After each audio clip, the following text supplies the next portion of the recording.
What's up guys, Shamil here, new water glass. I'm working on a 22 Malibu, doing the rear door glass.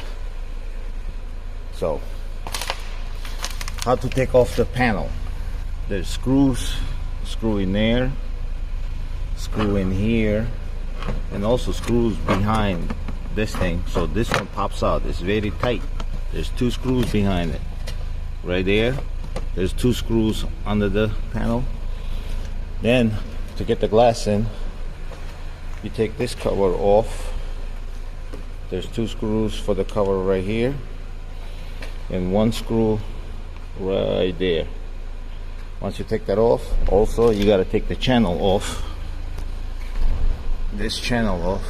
There's 10 right here, 10 right here. Take it off and the glass slides from the front. See? You'll have plenty of room.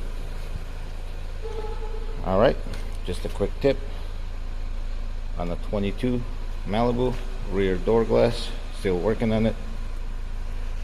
Gotta vacuum this thing. It's easy if you know where all the screws are. I was a little bit confused on this.